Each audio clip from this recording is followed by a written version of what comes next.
showcase that yes, you're meant for this course, and along with that, whatever it is you want to do, blog writing, you want to participate in debates, you want to do any of the profile work you want to do, that will be directed as per your choice making. Even parents, everybody who said that, sir, tell us which country, tell us which university. I said, I am not advising you a particular country or a particular university. I am advising you a suggestion that come on board. Let's research everything. You want to talk to a university, you want to have a conversation with a representative from the embassy, you want to read articles about that. I think it's been a great year from admissions perspective. It's still going on for me. Most of my students, I have about 80% of audience looking at India. So it's still going on for me. It goes on till July. So many students looking at CUET, IIT, NEET examinations. But yeah, overseas bit has been great too. I have a lot of students looking at Australia. Canada has suffered majorly. I had quite a few of them who applied, but none of them, ended up looking at them. Have this conversation, very unbiased, very authentic, to kind of identify where are the challenges. Is it the system? Are we doing things wrong? Is the recipient at the university not understanding what our challenge is? Are they putting us into groups of, similar curriculum schools, not understanding the finesse of... Application year has been fantastic, better than last year, I would say. The kind of admissions that we've got, we've been really happy with them. But then till there were a lot of surprises and shocks put together. Hi, I'm Kaustubh Kaushik. Hi, I'm Upasana Kindra. Hi, I'm Zoya Qureshi. Hi, I'm Bhavya Goyal. And we are The College Counsellors Unplugged. Okay, so Bhavya, Upasana, Kaustubh, it's awesome that we could finally make it to this day. What started off as a conversation post a university meet, I'm thinking that's what happened. Yes. Yeah, where we met over coffee after that and kind of got to this conversation about where school counselors can have a, just like an open conversation about the challenges that we've had. And all of us shared many that day, I know. Yeah. But what happens when a school counselor shares their challenges, right? It just stays there, it stays with the community. And we kind of didn't find the space to have this conversation and take it forward to find solutions to see whether, all of us are struggling with similar stuff and where to take it forth. So this idea, and thank you for all of you coming together to kind of have this conversation, very unbiased, very authentic, to kind of identify where are the challenges. Is it the system? Are we doing things wrong? Is the recipient at the university not understanding what our challenge is? Are they putting us into groups of, similar curriculum schools, not understanding the finesse of how different even similar curriculum schools are? And further on in questions like that. So it's really good that all of us could come together, take out time, and then, kind of have this conversation. But yeah, I think, Kaustubh, I'll leave it to you to kind of lead this conversation and bring up those questions that we kind of had discussed. And So, because you've said so many things that I'm sure that, for the first time that we are talking about something, there will be a lot of topics out of just that dialogue of yours that we can discuss on. But I have a few questions in mind, and of course, because we've got all our offers, right? So let's begin by just telling each other how's the year been for each one of us with respect to the college applications, the offers, the students, parents, their reactions, we as counselors, anything. So yeah, Bhavya, why don't you start? I think it's been a great year from admissions perspective. It's still going on for me. Most of my students, I have about 80% of audience looking at India only. So it's still going on for me. It goes on till July. So many students looking at CUET, IIT, NEET examinations. But yeah, overseas bit has been great too. I have a lot of students looking at Australia this year. Canada has suffered majorly. I had quite a few of them who applied, but none of them, ended up looking at them because of reasons we all know. But yeah, overall great year, and last week was the result. So it's been a good year, and we are yet to see much more. What about you, Zoya? It's kind of been mixed for us. The advantage being that we're a really big school, so we could see trends in what the applications and what the results were looking like. There were some typically success that we have, because we have very high achieving students, and we did get those bang on successes.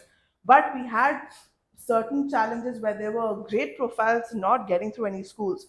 So that was something that was really surprising, maybe a learning for me, and a reflection back on those profiles. Certain geographies going out of the tray was interesting. Canada went completely out. Students who had applied were not looking at that. certain new countries that started coming in. People are looking at Spain, people are looking at France, Italy, Hong Kong, and Australia, like Bhaga, you mentioned, have become very, very popular. Yeah, so there is a change in the conversation about college applications. Parents are much more informed now. So the results were great. Some of them were like a double whammy for me because great profiles, not getting results, fantastic board results. So we don't know what's happening with those kids. A few learnings from there, but and also like understanding universities and understanding how their needs are also changing. For example, certain universities did mention we're not looking, for example, at tier 1 cities anymore. So what happens to us people in Delhi and Mumbai, right? Yeah. So yeah, there are universities that have mentioned that. So keeping all those factors in mind, and I think the results were great, but there are a lot of learnings to carry forward next year. Upasana? Yeah. For me and my school, I guess the application year has been fantastic, better than last year, I would say. And the kind of admissions that we've got, we've been really happy with them. But then still, there were a lot of surprises and shocks put together. And a common thread which I can see is Canada going down, Yeah. and new interest in Europe. So the trend started a year, 2 years back. I think costs are probably because of that low cost that people are looking at Europe. So yeah, that has been something, a mix kind of a year, and even the results. I mean, today we have our results with us, and they've been pretty mixed. I would say very good results as well. We've got world topper as well.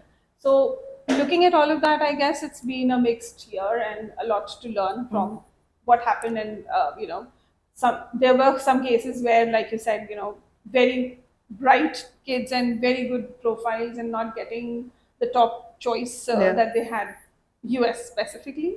But in fact, there have been some surprises in UK also, where it's very, very, I would say, we say they're very clear with the requirements, very straightforward, and still there have been students who got from Imperial, but not from a lower ranked university. Yes. Yeah, actually, now that you mention it. I mean, that's a little surprise. Maybe I can write back and find out what happened, what went wrong. So, yeah, that is something new. Yeah. That's an interesting thing to talk about, I think. Yes. What about you, Costa? How's it been for you? Well, the year has been really good, amazing, in fact, because what I see now is that because of something that you said, a higher rank university accepting the same profile, whereas the other one not giving them the offer. For me, I think the biggest factor has been that the students got serious at the beginning of year 12, right? Or at the end of their AS levels, they became really serious, not only about academics, but I think they became very serious about their profile building, about narrowing down countries, about courses, colleges. We had meetings with each of these students. I mean, I sat and their parents. And because this time was allowed to the students to have these conversations and, research and everything, I think each student became so particular that, okay, I'm applying for such a course to this region, these universities, that they started making their application profile, the profile building word that we use, every element that they're putting into it, very focused. And that has been amazing learning for the other batches also coming in, right? And that has yielded into results where, whether it be the UK, Europe, Netherlands, Ireland, Australia, my students have received offers from the number 1 or the number 2 universities in all of these.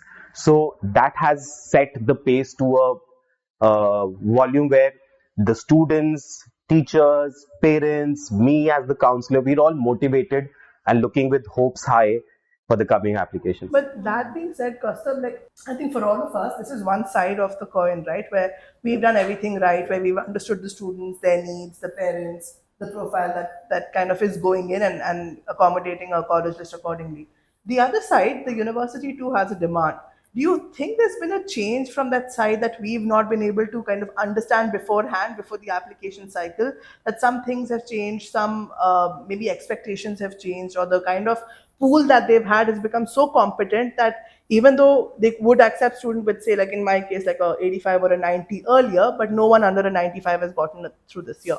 So do you think? I think it's different. I think it's different for each country, like Upasana was mentioning. For UK, for me, I also personally feel that a few universities, the top 5 have been rather easier to get into, and I've seen many more admissions from LSE and Imperial flowing in this year. For LSE. Yeah, LSE as well. And I was quite surprised, right? But there were rejections from Manchester and Warwick, and I was, and I thought maybe it's got to do with something to do with, them being more, also being famous with Indian students, popular. Yeah, it's a popularity thing because institutions like Warwick and Manchester are also working with agent base, and there are more number of applications flowing in towards their side, right? So I think those are very important things. But I think what you mentioned, Zoya, particularly has been there for US. The uncertainty has really increased, and I've had a lot of conversations with different counselors, also US representatives. They also sort of agree. It's rather been this way, and it's been hard to predict, whether even if you have everything right, what is the probability of admission to a certain US institution. Yes, that has been something difficult for us to sort of predict. Yeah, US, as always, they are not very clear what they want. They want everything. They want everything. And even if the kids have still, Ivy League specifically, if I say, still elusive, I would say. Yeah. No, I was just for the US point. I'm sorry because the three of us met Indiana the other day, right, for the dinner, and all of us were having these dinner table conversations with the next person to us anyway. And my biggest learning that day was that an international applicant to a US school is getting many things wrong or is not putting the right foot forward, understanding the culture, the curriculum of that school, the ethos of that, what they really value in an applicant's profile. But that's another story for another day. But US has been very diabolic. I mean, it has been I know, either side. because Yeah. when I remember during the ED decision release days, as well as D-Day, 1st April, when What day? the ED Okay, results ED, day, yeah, as well as D-Day for like 1st April, the final results from the US. We were calling up all the counselors, figuring out like what's happening, how have your results been, and all through what I've been hearing is Delhi and Mumbai has been a bloodbath. The really highly ranked schools, the ones with very good repute, have not gotten the results like how they used to earlier. However, smaller cities have gotten really good results. Really? Yes. Yeah, that's what that was a really interesting point. I don't know how true or how incorrect. We'll get to see that by next year. And the number of applications that might be going. So that's another thing. Yeah. And to this point that you brought up earlier, where they're partnering in with agents, they're reaching out to the right kind of mix across India, not just the metro cities. That's also a very interesting point in understanding whether our applicants are reaching the right mix or the right universities or not. I think it is also to do with the kind of experiences they're showing in their resume. It's got to do with that. I feel tier 2 city students are still sort of making more of that effort. I think the counselor community, the independent counselors supporting the students for their applications. I think I also saw a trend of everything being so common. Everybody's doing the same thing, and these are the best kids. I mean, like, they're doing fantastic. But it's everybody is doing the same thing. The applications are like very repetitive. So I feel from that aspect, maybe US universities are also looking at something which is more original, real, even if it's smaller. So I think those experiences have also made a little difference in terms of tier 2